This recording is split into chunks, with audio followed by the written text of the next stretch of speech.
네, 안녕하세요. 저는 오늘 국제거래법 무료특강 맡은 김지연 변호사라고 하고요. 네, 저희 오늘 10분도 귀중한 시간일 텐데 모두 이거 들으시는 학생분들 이 수업이 좀 도움이 되셨으면 좋겠습니다. 먼저 오늘 특강 내용에 대해서 조금 설명을 드리면 국제거래법 조문 구조, 물론 이제 시간적인 제약이 있어서 국제거래법 조문에 대해서 내용을 일일이 상세히 볼 수는 없지만 시험 출제랑 관련해서 조문의 구조가 어떻게 되는지 한번 좀 보려고 하고 그리고 그 변호사 시험 기출문제 해설을 통해서 좀 문제, 출제 경향도 확인을 해보고 그리고 이제 앞으로 변호사 시험 대비해서 학습이랑 강의 계획 어떻게 되는지까지 좀 말씀을 드리려고 해요. 그래서 오늘 좀 제 강의의 목표는 아직 선택법을 결정 못하신 분들이 있거나 바꾸시려고 하는 분들이 선택을 해도 될지에 대한 기준이 좀 제시가 됐으면 좋겠고 선택을 하기는 했지만 아직 본격적으로 공부를 시작하시지 않은 분들이 국제거래법이라는 과목 자체가 좀 주는 낯섦이 있기 때문에 그런 것들을 좀 해소하실 수 있는 시간이 됐으면 좋겠습니다. 지금 뭐 사실 이런 좋은 날씨에 강의 듣는 거가 쉽지는 않은 일이니까 반드시 이 3시간 안에 좀 도움이 되셨으면 좋겠는 게 제 최종적인 강의 목표이기도 합니다. 우선 저는 그 1문, 2문 순서대로 국제사법부터 좀 수업을 해보려고 하는데 먼저 국제사법 조문 구조랑 이렇게 살펴보려고 해요. 저희 지금 수업 들으시는 분들은 왼쪽에다가 조문을 두시고 오른쪽에 강의 자료 두시고 이렇게 들으시면 수업을 들으시기가 조금 편하실 것 같아요. 그래서 우선은 국제사법 저희 강의 자료 2면 한 면 넘겨보시면 국제사법 조문 구조를 제가 이렇게 직접 좀 표를 만들어 봤거든요. 그래서 여기를 보시면 우선은 이렇게 음영이 들어가져 있는 부분들이 이번에 국제사법이 개정된 내용이에요. 2022년 7월 5일부터 시행이기 때문에 이제 올해 시험에 첫 출제가 되게 될 텐데 그 개정이 되게 되면서 법도 좀 어느 정도 바뀌었고 조문의 수도 늘어나서 그런 수험생들 입장에서 가장 걱정되시는 부분이 그걸 것 같아요. 양이 늘어나지 않았나? 그런 생각을 좀 하실 수는 있을 것 같아요. 물론 많은 양이 늘어나진 않았지만 그런데 결론부터 말씀드리면 제가 판단했을 때는 개정이 된 부분이 결코 불리하지가 않다. 비록 조문의 수가 늘어나긴 했지만 우리 시험에 유일하게 지워지는 어떻게 보면 오픈북인 거잖아요. 그래서 조문의 수가 늘어났으면 내가 쓸 판례나 법리로 해결했던 부분들이 다 법전으로 제공이 되기 때문에 오히려 저는 수험에는 지금 유리한 상황이라고 좀 생각이 되고 그리고 어떤 부분이 개정됐는지를 좀 보시면 음영 부분이거든요. 그래서 음영 부분이어서 이게 국제 관할 특별 관할 규정을 그 준거법에 대응해갖고 사건 유형별로 지금 개정을 해놓은 상황이기 때문에 이 조문이 제시되는 것이 수험에는 오히려 저는 유리한 상황이다. 그렇게 좀 판단을 해서 말씀을 드리고 싶고 이것은 예단해서 말씀드리기는 굉장히 어려운 부분이지만 관할 문제는 여기에서 적어도 한 문제가 출제되지 않을까. 그러면 적어도 내가 그 점수만큼은 좀 가지고 갈 수 있지 않을까. 거기까지 우리 입장에서는 이 개정이 의미가 있을 것 같아요. 그러면 이제 국제사법, 저희 그 국제거래법 일단은 출제 범위가 국제물품 매매계약에 관한 협약이랑 국제사법 이렇게 한정을 하고 있잖아요. 근데 이 두 법 자체가 이름만 들어서는 도통 무슨 법인지도 모르겠고 어떤 문제가 출제되는지 어떤 답을 써야 되는지 낯선 문제를 해소하는 게 이 선택법을 선택하시는 분들한테는 가장 큰 이제 미션일 것 같아요. 그래서 어떤 내용인지를 항상 염두에 두실 수 있는 부분으로 제가 딱 핵심만 말씀을 드리면 저희 조문을 볼게요.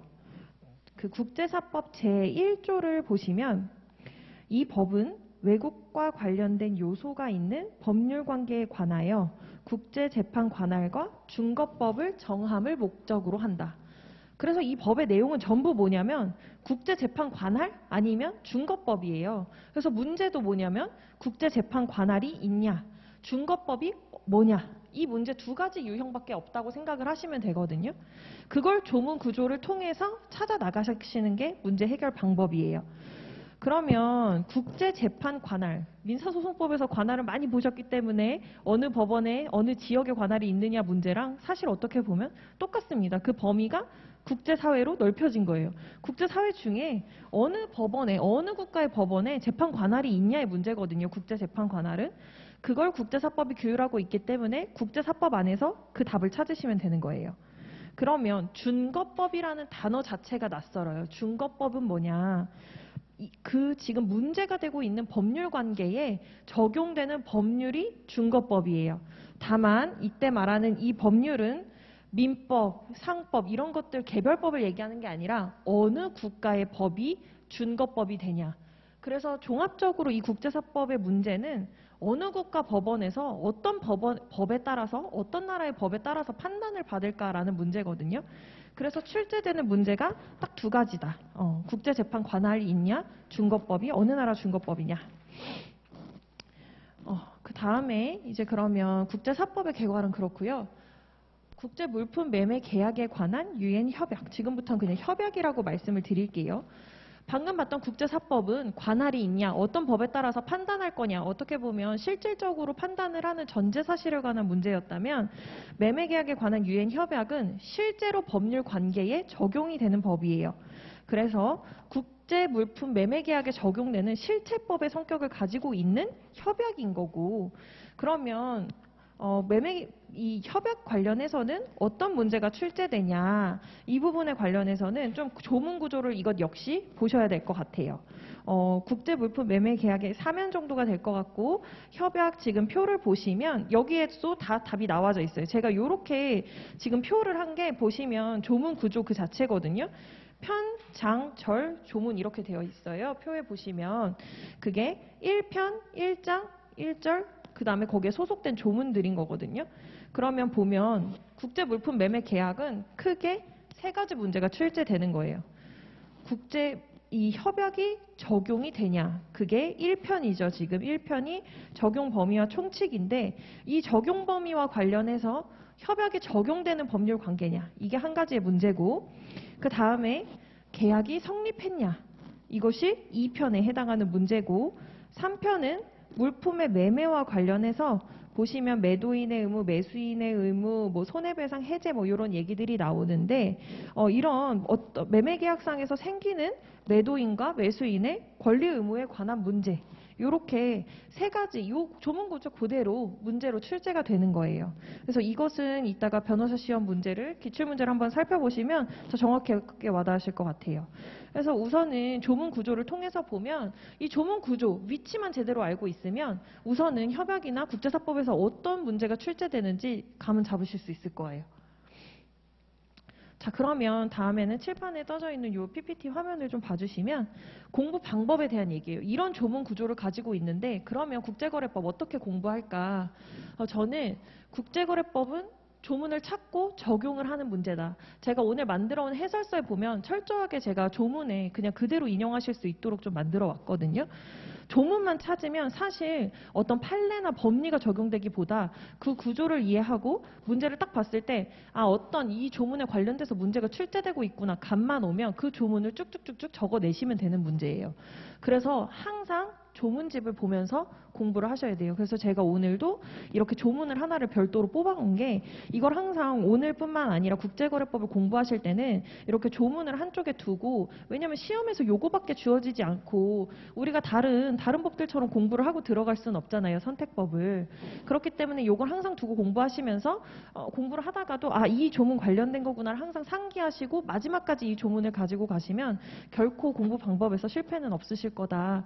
그렇게 말씀을 드리고 싶고, 다만 이 물품 매매 계약에 관한 유엔 협약에서 조금 실수하시는 부분이 저희 조문집 12면이거든요. 한번 펴서 봐주시면 국제사법은 지금 국내법이기 때문에 다른 법들과 동일하게 제목이 적어져요. 조문 옆에. 근데 협약은 원래 아무 제목이 없어요. 그 편, 장 이런 것들 외에는 아무 제목이 없는데 더러 수험서에 이 조문 옆에 제목을 이해 편의상 써놓으시는 이제 수험서를 이용하시는 수험생분들이 계시거든요. 근데 이게 그렇게 제목이 써져 있는 조문을 보고 공부를 하다가 변호사 시험 딱 시험장에 들어갔는데 조문 옆에 제목이 없으면 제일 당황하는 게 찾을 수가 없어요. 이걸 보면서 제목이 없는 걸 보면서 찾으시지를 못해서 실패를 하시는 분들이 제법 있거든요. 절대 이 조문 옆에 제목이 써져 있는 것으로는 공부를 하시면 안 된다. 이 좁은 구조를 이해하고 어떤 문제가 어디 부분에 규정되고 있는지를 구조 자체는 머릿속에 가지고 가셔야 찾을 수가 있는 거지. 그 제목에 의존해서 공부하다 보면 제목이 없으니까 아무리 내용을 그 시간 안에 읽으려고 해도 읽어지질 않아서 찾지 못하시는 분들이 있어요. 그래서 절대 협약을 공부하실 때는 제목이 써있는 조문으로 공부하지 말자. 그런 말씀 드리고 싶고, 그리고 아까 말씀드렸던 것처럼 어느 정도 공부를 해야 되냐.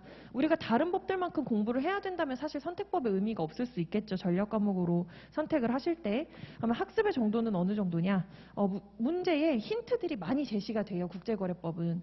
그 힌트들을 봤을 때 쟁점이 떠오를 정도. 이런 조문이 있었지. 라는 게 떠오를 정도만 되면 그 조문을 그대로만 적어내도 우리 시험은 100점을 맞는 시험이 아니기 때문에 충분히 점수를 얻으실 수 있다. 그래서 제가 이런 학습의 정도에 맞춰서 마지막에는 이제 학습 계획까지 아예 어떻게 회독을 하시면 좋겠을지까지 오늘 한번 정해왔거든요. 그 부분은 기출문제까지 다 보시고 나서 저희가 다시 한번 얘기해드리는 것으로 하겠습니다. 그래서 이렇게 개괄적인 설명을 드리고 오늘 주된 이제 강의 내용인 지난 변호사 시험 기출문제 해설을 좀 시작을 해보도록 하겠습니다. 제가 오늘 준비한 자료는 일단 1문, 2문을 준비했고 순서대로 보시면 그 뒤에 아예 시범 답안지에다가 제가 분량까지 맞춰서 모범 답안을 만들어 왔어요. 근데 사실 현실적으로 시험장 안에서 이렇게 답을 쓰시는 것은 불가능하겠죠. 그렇지만 오늘 느끼셨으면 좋겠는 점들은 이제 이런 문제들이 이렇게 풀어지는구나 라는 그 구조를 살피시면서 여기에서 조문만 다 써도 내가 여기에 반절 이상의 점수는 취득할 수 있다라는 자신감을 얻어가셨으면 좋겠어요. 자, 그러면 제 1문부터 한번 시작을 해보겠습니다.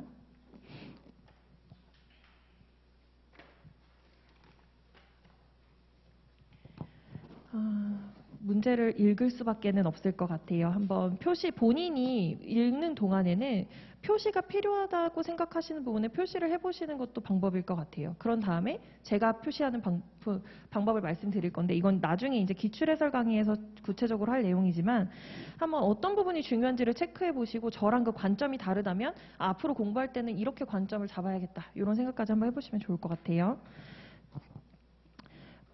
갑 회사는 대한민국 수원에 주된 사무소를 두고 TV를 생산해 수출해내는 법인이다. 을 회사는 베트남 호치민에 주된 사무소를 두고 TV를 수입해 판매하는 법인이다. 매도인 갑 회사와 매수인 을 회사는 TV 10,000대에 대한 매매 계약을 체결하였다. 이 부분에서 중요한 것은 누가 매도인이냐 매수인이냐 당연히 중요하겠지만 제가 밑줄을 긋는 부분은 대한민국 수원에 주된 사무소가 있고 갑 회사는 을 회사는 베트남 호치민에 주된 사무소가 있다. 이것을 통해서 어느 나라의 관할이 있는지 어느 나라의 법이 적용되는지가 결정되기 때문에 이 국제사법 문제를 읽으실 때는 그런 장소를 체크해 두시는 게 나중에 문제를 풀 때 좀 용이하세요. 그 다음에 갑 회사는 중국 상하이에 주된 사무소를 두고 대한민국 부산에 유일한 영업소를 두고 있는 병운송회사와 이 사건 화물을 대한민국 부산항에서 베트남 호치민항까지 운송하기로 하는 해상 운송 계약을 체결하였다. 또한 갑 회사는 일본 도쿄에 주된 사무소를 두고 있는 정보험회사와 보험 목적물을 이 사건 화물로 보험 금액을 미화 100만 달러로 피보험자를 을 회사로 하는 해상 적화 보험을 체결하였다. 자, 여기까지 해서 중국 상하이에 주된 사무소 두고 있고 대한민국 부산의 유일한 영업소를 두고 있는 병운송회사 여기에 체크가 돼야 되고 그 다음에 일본 도쿄에 주된 사무소를 두고 있는 정보험회사 이렇게까지는 체크가 되고 어떤 계약이 체결됐는지까지는 파악이 돼야 되겠죠. 그럼 이제부터 구체적인 내용이 나와요. 이 해상 적화보험 계약에는 본 보험증권에 따라 발행하는 책임에 관한 모든 문제는 영국의 법률과 관습에 따른다라는 내용의 중거법 약관이 기재되어 있고 아울러 갑회사와 을회사가 정보험회사의 부보화물의 갑판 적재 사실을 고지하지 않는 경우 위 해상 적화보험 계약의 담보 범위는 일정하게 축소된다는 내용의 갑판 적재 약관이 포함되어 있다. 이렇게까지 이제 보면은 제가 어쨌든 요거를 도식화를 해가지고 이렇게 필요하신 내용들을 추려볼 수 있는 것들은 이렇게 별도로 준비를 했거든요. 그래서 오늘은 지금 수험 중이 아니니까 이렇게 한번 보시면 될 것 같고 그 다음에 저희가 보면 병운송회사는 갑 회사의 동의 아래 이 사건 화물을 여러 개의 컨테이너에 적재하여 자사 소유 그랜드 피스호, 선적국은 파나마국, 선원의 대부분은 파나마 국인들로 구성되었다. 선내에 아닌 갑판에 선적하였다. 여기까지 보시면서 지금 막 선적 나오고 막 무슨 뭐 일정하게 범위가 축소된다 이런 부분들에 우리가 눈이 갈 수밖에는 없거든요. 그동안에 다른 법들을 공부했던 습관이 있기 때문에 이 문제 어떻게 해결해야 되지? 이런 생각이 들 수 있는데 거기에 집중을 하시면 시간에서 많이 손해가 생기실 거예요. 여기서 중요한 것들은 선적국은 파나마국, 선원의 대부분을 파나마 국인들로 구성됐다. 이 정도만 체크하고 넘어가시면 되거든요. 그 다음에 을 회사가 베트남 호치민항에 도착한 이 사건 화물을 검사한 결과 그랜드 피스호의 선장 무는 파나마국 국적이고 대한민국에 상고소를 두고 있대요. 과실로 컨테이너 1개가 해상에 떨어져 이 사건 화물 중 일부가 멸실된 사실이 밝혀졌다. 이에 을 회사가 정 보험회사를 상대로 피해액에 대한 보험금 지급을 청구하자 정 보험회사는 갑 회사 및 을 회사가 부보 화물의 갑판 적재 사실을 고지하지 않았다는 이유로 을 회사가 청구한 보험금 전부에 대하여는 지급을 할 수 없다고 항변하였다. 이에 대하여 을 회사는 정 보험회사가 갑 회사 및 을 회사의 갑판 적재 약관에 관하여 아무런 설명을 하지 않았으므로 위 갑판 적재 약관을 위 해상 적하 보험 계약의 내용으로 주장할 수 없는 것이라고 다투었다. 한편 병운송회사는 선장 무와 근로계약 체결 당시 근로계약에 관한 분쟁에 대하여 중국법원을 전속적 관할 법원으로 하는 서면 합의를 하였으나 중거법은 지정하지 않았다. 하도 여러 개의 이제 법률 관계가 문제되고 있으니까 누구한테 책임이 있는지 없는지로 되게 혼란스러우실 수 있는데 지금 여기에서 중요한 것들은 뭐 누구의 과실로 이렇게 됐고 이런 것보다 어떤 계약 관계에서 어떤 그런 국적을 가지고 있고 이런 부분들이 지금 국제사법 문제를 해결하시는 데는 더 중요한 포인트들이거든요. 그래서 그런 포인트들을 잡으시면 아까 말씀드렸던 국적이 나오는 부분, 상고소 나오는 부분 그런 들의 밑줄이 그어져야 지금 국제사법을 옳게 풀고 있다. 그렇게 생각을 하시면 될 것 같고 그리고 지금 국제사법 문제에서 중요한 건 이 전제예요. 전제에 힌트가 많은 경우들이 있어서 이 전제가 굉장히 중요하다. 그러면 전제 1. 보험 약관의 설명 의무에 관한 사항은 약관의 내용이 계약 내용이 되는지 여부에 관한 문제로서 보험 계약의 성립의 문제이고 보험자의 책임에 관한 것은 아니다. 이 전제 1을 보면서 드는 생각이 있어야 될 것 같아요. 아까 보험 계약 체결할 때 책임에 관한 문제는 영국의 법률과 관습에 따른다고 했는데 요 정도는 떠올리셔야 될 것 같아요. 여기까지 읽었을 때. 그 다음에 전제 2. 위 해상적화 보험 계약에서 가장 밀접한 관련이 있는 국가는 일본이다 라고 전제를 해줬고 자 2번 문제는 중거법 문제이기 때문에 전제 3은 대한민국이 법원이 국제재판 관할권을 가진다는 것을 전제하고 있어요. 그래서 지금 보면 1번은 중거법 문제인 것 같고 2번도 중거법 문제인 것 같고 3번의 가부는 이제 관할권 문제고 3문의 나무는 중거법 문제예요. 이번에는 중거법 문제에 원래도 좀 중거법이 훨씬 많이 출제되기는 하는데 배점 자체가 중거법이 훨씬 컸었던 것 같아요. 그래서 그 다음부터 이제 해설을 조금 보시면 제가 필요한 내용은 오늘 강의 이해를 돕기 위해서 앞에 준비를 했으니까 한번 같이 참고하시면서 보시면 좋을 것 같아요. 자, 그러면 문제 1번이 뭐였냐?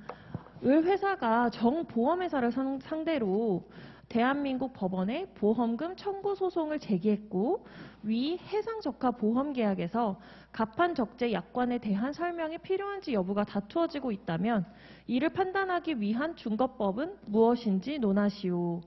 자, 그래서 아까 그 안에 누구 책임인지 이런 내용은 중요하지 않다고 말씀을 드린 거예요. 을과 정은 어떤 법률 관계에 있는 관계다? 해상 적화 보험을 체결한 관계다. 그 정도까지만 이해를 하시고 문제를 한번 해결해 볼게요.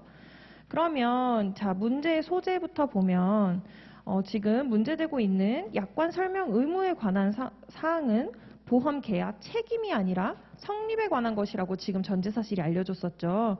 성립에 관한 것으로 그러면 계약 성립이 문제가 되고 있는 거니까 계약 성립에 대한 준거법 결정 그리고 계약의 준거법을 결정할 때 준거법의 분열 및 객관적 연결 등이 문제된다. 하나하나 해결을 해보면 먼저 계약의 성립이 문제된다고 했으니까 계약 성립 및 유효성의 준거법이 무엇인지 보면 될 것 같아요. 이것은 조문에 나와 이 공부를 하셨다면 사실 이 조문이 바로 떠오르셨을 텐데 지금은 완벽하게 공부가 되지 않은 상태니까 안 떠오르실 수 있고 조문을 참고해 가시면서 보면 될 것 같아요. 자, 49조고요. 국제사법 49조에 보시면 계약의 성립 및 유효성을 판단하는 준거법도 규정을 하고 있어요. 계약의 성립 및 유효성은 그 계약이 유효하게 성립하였을 경우 이 법에 따라 적용되어야 하는 준거법에 따라 판단한다. 49조 1항이 그렇게 지금 규정을 하고 있거든요. 그러면 전제사실에서 이게 성립에 관한 문제라고 힌트를 줬으니까 성립에 관한 준거법이 문제가 되는구나. 그 다음에는 성립에 관한 준거법은 49조 1항이구나. 그럼 49조 1항에 따르면 이 계약이 성립됐을 경우에 적용되는 준거법이 준거법이 되는구나. 이렇게 해결의 순서가 나와야 돼요. 그러면 보험 계약이 지금 그 계약이 유효하게 성립됐다는 것은 이 성립이 되고 문제되고 있는 보험 계약이 유효하게 성립됐다면 이 국제사법에 따라서 어떤 준거법이 적용이 되는가의 문제로 넘어간다고 보시면 돼요. 그러면 그 다음으로 문제되는 것은 이 보험계약의 준거법이 무엇이냐가 문제가 되겠죠. 별도로 지금 국제사법이 규정하고 있는 그 관계가 있는데 그것 외에는 채권에 관한 사항은 모두 45조 1항이 적용된다고 보시면 돼요. 그래서 당사자 자치의 원칙이라고 부르고 있고 계약은 당사자가 명시적 또는 묵시적으로 선택한 법에 따른다. 라고 규정을 하고 있거든요. 그래서 원칙적으로는 당사자끼리 선택한 법이 있으면 그 법에 따라서 판단받기로 선택이 된 거예요. 그러면 그 다음으로 문제되는 것은 준거법의 분할에 관한 것이에요. 왜냐하면 우리 아까 문제를 읽었을 때 책임에 관한 것은 약관으로 좀 정했었죠. 그래서 책임에 관한 것을 약관으로 정했었기 때문에 보험증권에 따라 발생하는 책임에 대한 문제는 영국의 법률과 관습에 따른다라고 규정을 했는데 그러면 책임 이외의 문제가 생겼을 때도 영국의 법에 따라야 되는가의 문제가 준거법 분할의 문제가 될 것 같아요. 이것도 조문에 나와 있어요. 45조 2항을 보시면 당사자는 계약의 일부에 관하여도 준거법을 선택할 수 있다. 이 말을 다시 해석해 보면 일부에 대해서 선택한 법은 어디에만 적용된다는 거죠? 일부에만 적용이 된다는 말이에요. 그러면 지금 이것은 책임에 관한 문제가 아니고 성립에 관한 문제라고 했으니까 당사자끼리 선택한 준거법이 없는 상태인 거죠. 그러면 지금 사안의 경우 보시면 갑회사와 정회사는 보험계약 체결 시 약관으로 준거법을 약정을 했어요. 그렇지만 이것은 책임에 관한 모든 문제에 대한 준거법을 영국의 법률과 관습에 따르기로 약정한 것이므로 준거법 선택이 없는 계약 성립의 문제에 대해서는 별도의 준거법이 지정이 가능하다. 45조 2항에 따라서 그렇게 되는 거거든요. 그러면 지금 선택이 없는 부분에 대해서는 준거법이 어떻게 정해지냐? 이것도 조문이에요. 그 조문은 46조 1항이고 어떻게 규정하고 있냐면 당사자가 준거법을 선택하지 않은 경우에 그 계약은 그 계약과 가장 밀접한 관련이 있는 국가의 법에 따른다 라고 해서 선택이 없는 경우의 원칙은 가장 밀접한 관련지법 원칙이라고 이야기를 해요.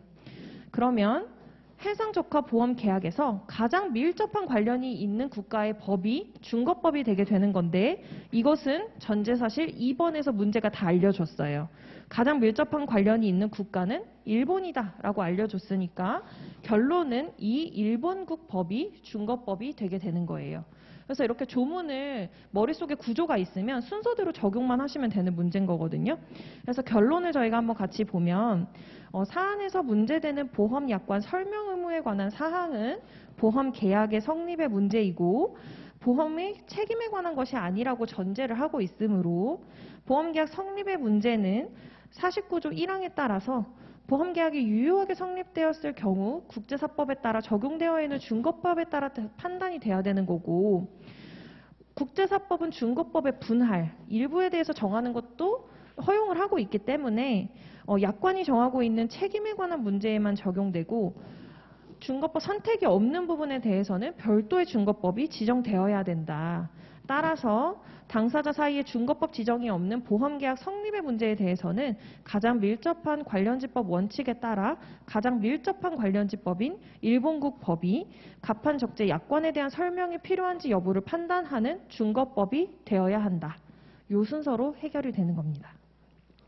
그러면 여기에 나오고 있는 지금 49조 1항, 45조 2항, 46조 1항 논점만 알았으면 사실 시험장에서 시간이 없었다 하더라도 이 조문만 그대로 썼어도 유의미한 점수들은 다 가져가실 수 있는 문제였던 거거든요.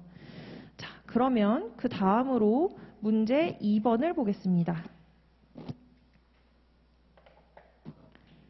갑 회사가 병운송회사를 상대로 선장 무해 과실을 들어서 불법 행위로 인한 손해배상 청구 소송을 대한민국 법원에 제기하였고 소제기 이후 갑회사와 병운송회사가 합의하여 일본법을 불법 행위의 중거법으로 선택하였다면 이에 적용될 중거법은 무엇인지 논하시오라는 문제예요.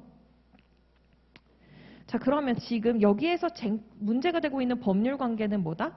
불법 행위로 인한 손해배상 청구 소송이다. 그렇게 생각을 하시면 될 것 같고 지금 문제가 되고 있는 당사자는 무가 아니죠. 무의 과실을 들은 불법 행위로 갑회사와 병운송회사가 당사자가 돼서 싸우고 있는 관계에 대한 중거법 결정이 문제가 되고 있어요.